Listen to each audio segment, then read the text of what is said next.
Welcome to Weird Sports Facts. I'm Haupert. And I'm Storey. In this show, we talk about weird sports facts and we just chat about what we think is interesting and what we think will entertain people. And us doing this is informing you guys and informing ourselves about the weirdest sports facts we can find out there. Did you know that former NFL Commissioner Pete Rozelle was born with a spinal protuberance that looked like a small tail, which he kept all of his life? So if you love football that much and you're born with something like that, can you play football? Because I'm sure he grew up loving the game. I'm assuming, but do you think he got bullied by other players or things like that? Well, if you can't play, different things that make people different and unique, normally players don't like that, do they? No, they really don't, because it's unnatural for the sport. During Vin Scully's first year as a broadcaster, he was suspended by the Dodgers for calling a home run he hit that like it was Marilyn Monroe. Vin Scully, he is one of the most cherished and beloved announcers in baseball history. Yeah, but even then, it's kind of hard to get away with saying things like that. Yeah, it is. But back then, I'm pretty sure he could have gotten away with it. You got to think it was his first game, so. Yeah. Well, yeah, it was his first year, and he was young, and that was back in the 50s. So he started when, Jackie Robinson was playing, and he retired, just recently, a few years ago. Yeah, not too long ago. And so apologies to Vin Scully, because I know his wife died, and that's pretty sad. That was tough. Vin Scully was a beloved announcer for the Dodgers, and I'm sure he's happy the Dodgers won the World Series. Well, I'm sure the crowd and everything might have liked it. I mean, it's a pretty good, subtle little gesture to go along with the game, but even then, it's just not allowed. Yeah, it's like one of those, you think of football, you think of players, famous players like Joe Montana and people like that. When you think of announcers, you think of Vin Scully, because he was one of the best announcers. And I didn't get to hear a lot of them, but the little moments that I did hear and his going out speech, the speech that he gave in his last game, it was a memorable speech, and it was really good. Was it a good speech? Yeah. A man in Mississippi was briefly imprisoned for sorcery in 1984 after throwing a curveball at a county fair. Throwing a curveball. So a curveball is one of those pitches that starts at the batter and kind of finishes away from the batter. Yeah. And it fools a lot of batters into thinking, that a ball's coming at them. So they just think it was illegal or something? I guess, because, back then people were kind of crazy like that. And they kind of thought, back in the Salem witch trials, if he threw a curveball, they would probably think he was a witch. Yeah, because it's just unnatural. Yeah, it's just unnatural. And now curveball is one of the most popular pitches to throw, and it's a great pitch, and it's effective. Yeah, it gets many people out. Yeah, and I throw one too, and it's good. Yeah. Surfing is an optical illusion. Surfing is an optical illusion, when the waves are going and everything? Yeah. So, have you ever seen the surfing movie, that Soul Surfer movie? Yes, I have. Yeah? We watched it in language arts class, and it was a good movie. It was about this girl that got, her arm bitten off by a shark. Yeah, by the tiger shark. Yeah. Yeah, and how she fought for progression to be able to surf again. Yeah, and that's pretty interesting. That's a great story that people like to hear, and obviously they made it into a movie. And exactly. It was good. And also with surfing, do you like surfing, or I'm not sure if you've done surfing before? I've gone to Kalahari once, and I did one of those surfings in one of those little box areas things, and I fell down a lot. My balance was terrible. I personally don't like it. I feel like if I lived in somewhere like Hawaii, I feel like surfing would just be amazing. I feel like that's probably the sport there, right? I feel like you would be a good surfer, Will. You think? Yeah, I do. It's probably for here it's football. For places like Hawaii, it's probably surfing.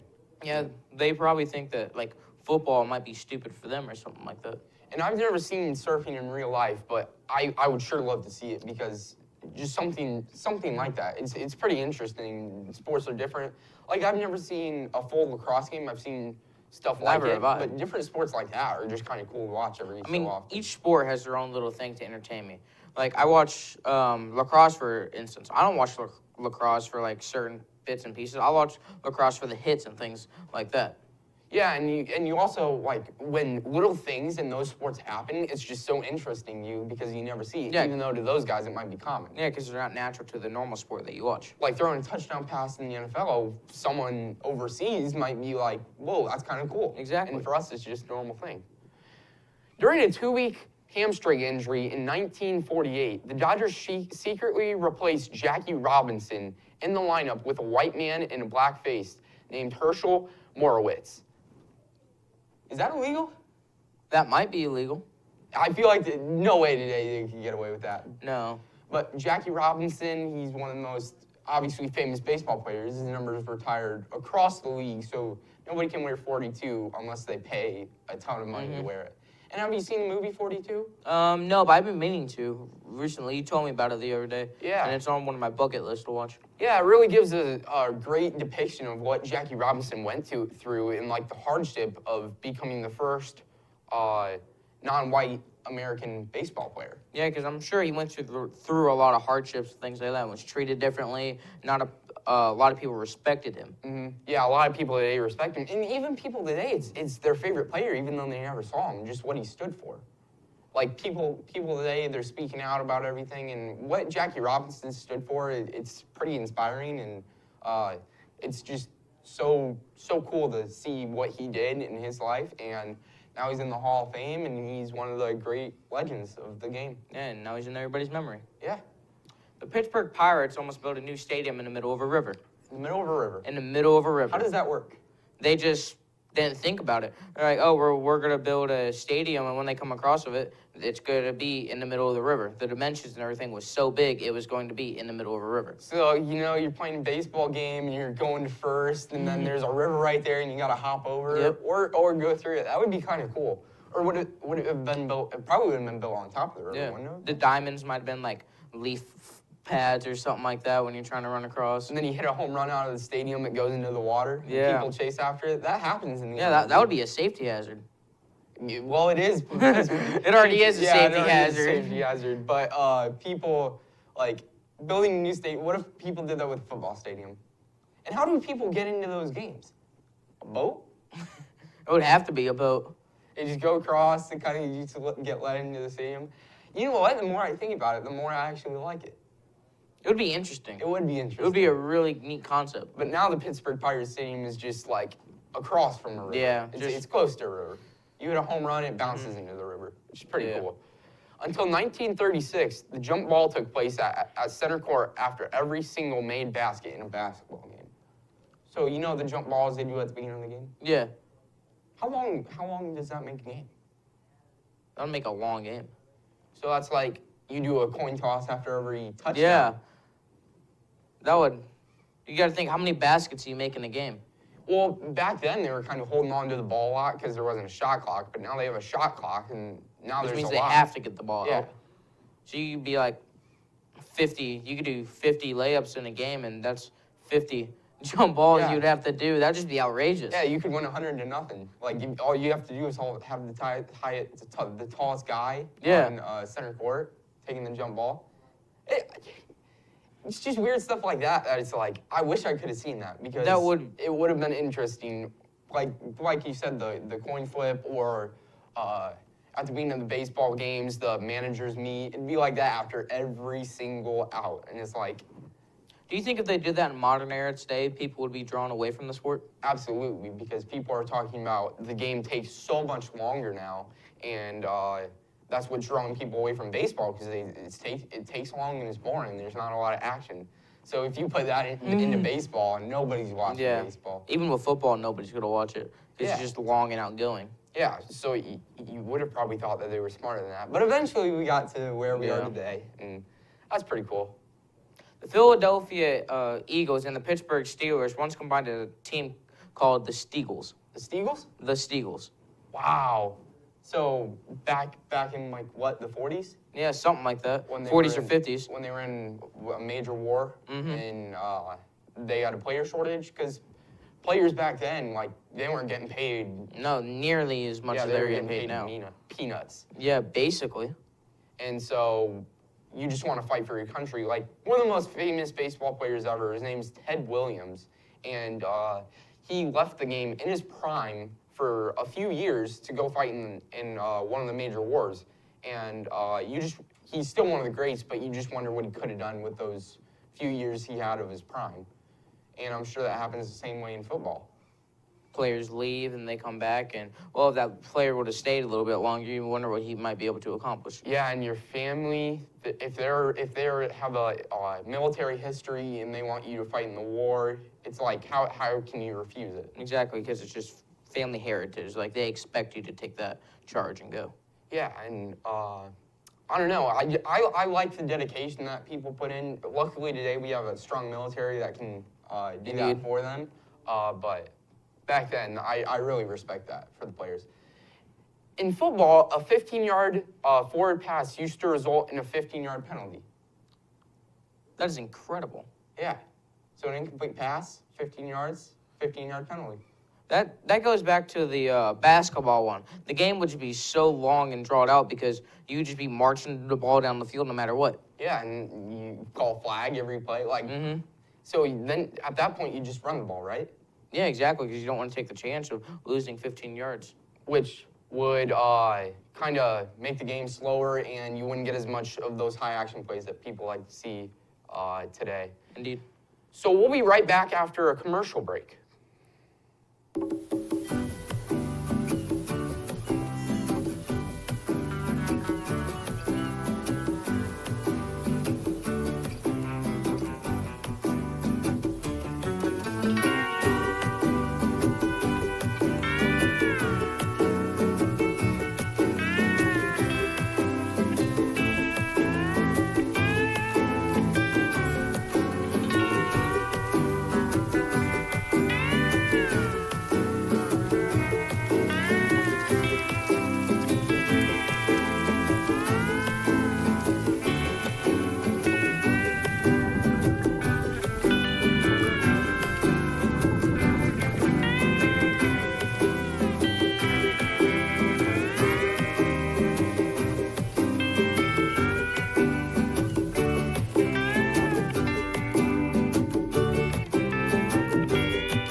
Things could be stranger, but I don't know how.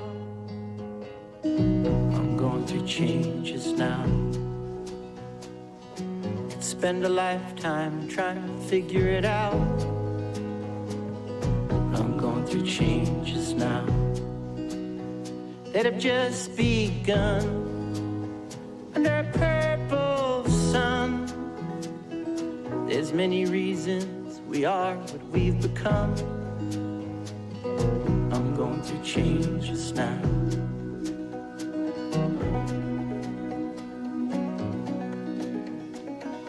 Things could be different, but I don't know how. I'm going through changes, through all of the strangeness. I'm going through changes now. Our next story takes us To the Olymp- to the Olympics. So Olympic gold medals are actually made of silver, Storey, Really, not gold? not gold. So you kind of just color it gold. Really? So are you cheating the players at that point if you're giving them a silver medal if they finish first? You're cheating them out of an opportunity. Yeah, you are. Which is, I don't know. I feel like if that's what's necessary, then go ahead and go for it. But like, why can't you just give them gold? It's cheaper. Probably. I guess there's a ton of gold medals, but people take so much pride in winning gold medals, and it's Yeah. like Because, they do the whole bite thing just to Yeah. prove it, and I don't know. it's just one of those things. It's like, why? But I don't know. It's just a weird sports fact. Former MLB catcher Harry Chitty was the first player to ever be traded for himself. He traded for himself. He was traded for himself. So a team wanted him, and the other team wanted him back. Trade for himself. That's just... Has any players done that recently? I can't think of any. Never But would I. you think of interesting trades back then. People were traded for like toasters and stuff like that. Exactly. Like Babe Ruth, he was traded for money. You think they could do that for nowadays in the NFL? I don't know if they could. Or MLB? I think they could if somebody was dumb enough to take it, but It's just a stupid trade overall. yeah, like I'm pretty sure I heard of somebody, they traded their wives for each other and then they got players in return for a trade. Like, how does that work? That's just... It's an interesting Yeah, sport fact. that's just a tongue twister in itself. So what do you do at the player at that point? Just... I don't know, you might as well just become good at trading at that point. I guess you just be happy with your team even though the team doesn't really want you. No. Do you want to play for a team that wants to trade you? No, you don't. Probably not. The word soccer is an 1800s slang term. Slang term. Yeah.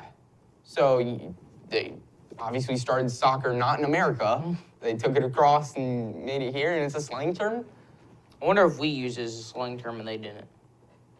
Yeah, because well, they call it football, don't they? Yeah. And we call American football football. Yeah, we call football, and we call it soccer over there. Yeah.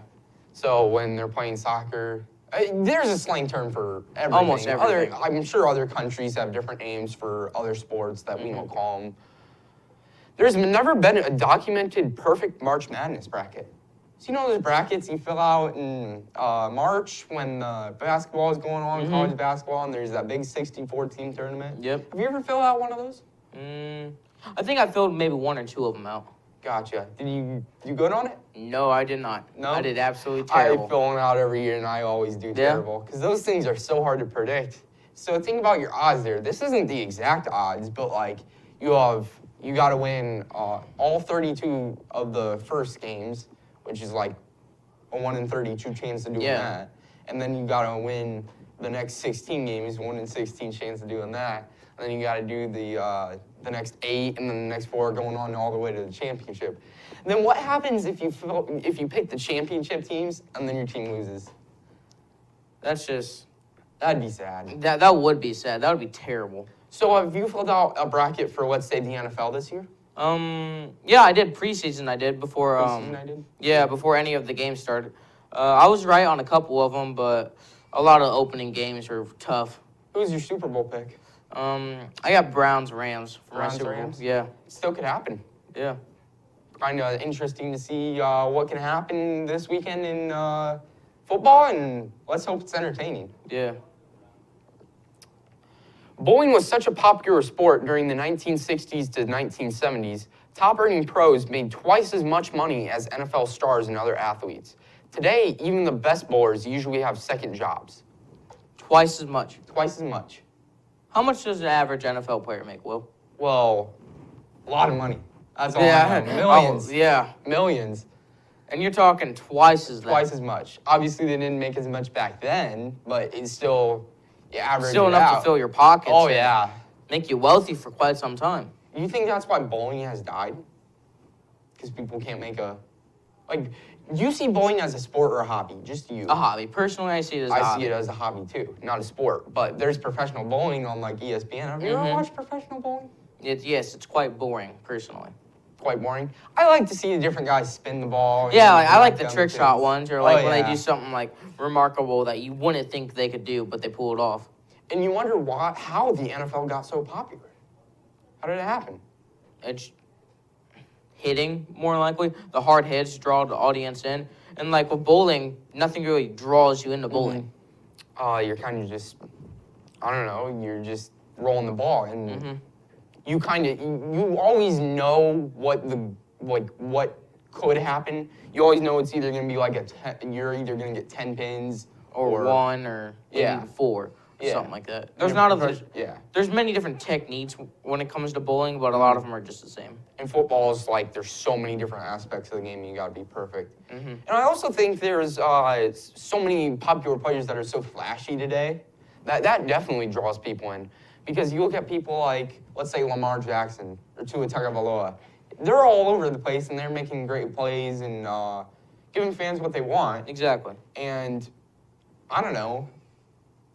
It's obviously the most popular sport today, so... It'd have to be, because there's really no big names in the bowling industry. No one that, like, pops out and, like grabs your attention. In soccer, Messi or Ronaldo, and baseball, guys like Mike Trout and guys like Babe Ruth, and basketball, LeBron, Michael Jordan. Like, when somebody says Tom Brady, you instantly think of football. Yeah. Somebody says Messi, you instantly think of soccer. LeBron, basketball. But when you say, like, some, like, random person's name, I would never guess that they play bowling. Yeah. Like, I'm just not, like, up to date. It really doesn't draw in the audience. So what you're saying is we need someone like a LeBron James to play bowling, and then it will get more people into bowling. Yes, it would. So you think that's what happened? People started kind of losing interest in bowling, and then it obviously died down. Yeah, now NFL's the most popular sport. Yeah, it didn't take in a lot of audience. In 1951, a 66-year-old man wasn't allowed to enter an 18-kilometer long bicycle race due to being too old. He showed up anyways and won the race by biking for days without sleep. He got the nickname Grandpa Steel. Grandpa Steel. Grandpa Steel. So if any of you know Grandpa Steel out there, say hi to him for us, because a lot of respect to that guy. They told him he couldn't do it. Couldn't do it. That's how a lot of stories go today. You tell people you can't do it, and that just wants to make them do it even more. Do you think other athletes like nowadays like look back on like maybe like Grandpa Steele, for like Tom Brady, for instance? Everybody's been against him for how many years now? Almost 5 or 6, telling him that he's too old and needs to retire. And look at him, he's taking the Tampa Bay Buccaneers into the playoffs. It's very impressive. You just don't see stuff like that. Maybe we need to call Tom Brady Grandpa Steele now. Mm-hmm. That might just be weird. Will. Might just be weird. Yeah, I don't think I could refer to Tom Brady as Grandpa Steele. I think I'll just stick to the GOAT. No disrespect to Tom Brady. Yeah. We'll see you back after a commercial break. This is the story of a boy who didn't talk for a long time. The boy liked things to always be the same. Any changes would scare and upset him. The unknown was an unfriendly place. The boy was very sensitive to lights and sounds. So he built secret hiding places where they couldn't get in. The boy didn't like looking people in the eye. He wasn't trying to be mean, it just made him feel uncomfortable.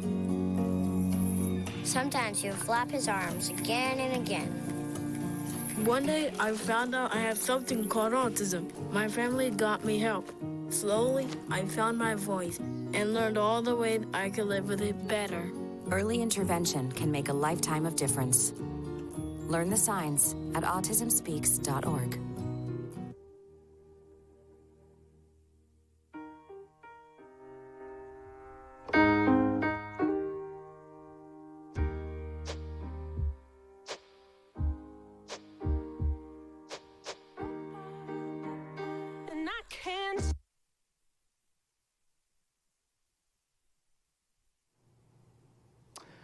Welcome back to Weird Sports Facts. Apologies to Grandpa Steele, because Grandpa Steele actually was in an 1,800-kilometer race, not a 18-kilometer race. So we apologize to Grandpa Steele. Still, much respect to him, and he's a GOAT in our eyes. Yeah, still fighting. In 1957, at an MLB game, a woman was hit by a foul ball. It broke her nose. The game was paused, and the medics came to tend to her. As they carried her off the stadium, she was hit with another foul ball. What are the odds of that, Will? The second ball broke her knee. Broke her knee. That's just a rough Broken day. nose and a broken knee in the same day. What do you have to? You gotta walk under a ladder. You gotta break a mirror. You gotta open an umbrella. Yeah, indoors. you gotta pass a blackout. You gotta do everything. You gotta for do that. everything for that. Karma has to be against you all day for that to happen. But at least she's not like a celebrity. Like, that's a great story that I did not know before this, and I'm sure other people didn't know before this, and it's just kind of funny. Do you think they gave her free tickets or something? They better have. I wonder what team it was. What team hits a lot of foul balls to do that, Will? Do you think the players felt bad? Probably. I would hope they would go and apologize. Yeah. But at least she's a celebrity, and now she's famous. Yeah, celebrity for knowing to get her broken nose and her broken knee in the same day. So a woman ran a marathon in 1980, and it turns out she cheated. She hopped into a cab and only pretended to run the race. She hopped out half a mile away and jogged to her trophy, which was subsequently taken away 8 days later. She hopped in a cab?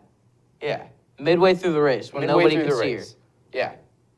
And she thought that she could just win that way? I guess, because it was back then. You see people cheat all the time back then. You hear about stories of people taking like steroids and stuff like that, and they got away with it. Or, like baseball pitchers putting like maple sap or stuff on their arm to make the ball a little more sticky or slippery, for instance. Yeah, and it's just here's my thoughts. I'm not sure if you're with me. If you're gonna win, prove that you can win without cheating. And if you're a cheater, you're obviously gonna get a ton of hate for it by everybody. Just like Tom Brady. Yeah, deflated ball situation 2014. either people really love Tom Brady or they pretty much hate him because of the antics that have gone on around him. A lot of people forgot about the Tom Brady incident. They have, and obviously people have forgotten about this because it happened back then, but it just lets you know that stuff like that is super uncommon, and it's good that people aren't really trying to cheat for stuff like that, because stuff like that's a big deal at the Boston Marathon. That's a big deal. Do you think her fan base around her was looked at her differently? Because like with the Tom Brady incident, a lot of his fans, like, they really didn't care. Yeah. To be completely honest. So yeah, she probably ended up, her fan base probably left her. Yeah. A top-level Dutch football club signed an 18-month-old for a 10-year contract after his father posted a video of the boy kicking a ball into his toy chest 3 times in a row. After screaming his signature for the club, the toddler celebrated with a glass of orange juice. A glass of orange juice. What a feel-good story. You get signed, 18 months old, you're set for life. You got money. Kid's just walking around, kicks the ball 3 times, doesn't know what he's doing, and all of a sudden he's being praised. And a kid like that, he probably doesn't have to go to school either. The club probably flies him out, and they're just training him day after day. Exactly, because I'm sure he would rather look forward to the club than it would be school. In 1912, Jim Thorpe has his shoes stolen the morning of the Olympic track and field events. He simply put on 2 other shoes that someone had tossed in the trash can. They were different sizes, though, so he had to wear extra socks on one foot to even them out. He went on to win 2 gold medals. He was first to win gold medals for the U.S. 2 gold medals in different feet? Like, That's different shoes, different sizes, your feet. That would have to suck, Will. Oh, man, that would be terrible. That would be terrible, having to run two shoes that are too big for you. Yeah. Sizes that are way too big for you. Now people get like one size up and they're like, oh my gosh, this is terrible. Yeah, it's such a big deal. And they're so uncomfortable. Did you know that the 26th President of the United States, Teddy Roosevelt, regularly staged boxing matches in the White House and took on anyone he could, including professional boxers? Teddy Roosevelt did that? Teddy Roosevelt. In the White House. In the White House. It's just stuff like that. Like, even though we look at presidents a different way, presidents can be normal people too, and they like sports. He just wanted to have enjoyment. Exactly. Taking on anybody he could. Do you think he took on his security members too? Oh, I bet. Just for the fun of it? Oh, you know how much I would pay to watch that? President box. Do you think anybody beat him? Oh, I'm sure. Do you think people that beat him, they could go around saying, I beat Teddy Roosevelt in a boxing match? You think he would feel bad for it, though? Probably, if you're beating up on your own president. Yeah. In the 1952 Olympics, Luxembourg won a gold medal, which was also unexpected that the band did not know their national anthem. Instead they had to improvise and play gibberish. So They won the medal, didn't know their own anthem, so they just started playing nonsense. you got to be very good at improvising. Yes, you do. Yeah. You have to be extraordinary good at improvising. North Korea has their own basketball rules. Slam dunks are worth 3 points. Field goals in the final 3 minutes of the game are worth 8 points. 3-pointers are worth 4 if the ball doesn't touch the rim. And a point is deducted for a missed free throw. So that would be a very high-scoring game, and that would be very interesting to see. That would be incredible to see. So high-scoring. Former 49er great Steve Young is the great-great-grandson of Brigham Young. You know who Brigham Young is? I don't know who Brandon Young is. He's the guy named after BYU, Brigham Young University.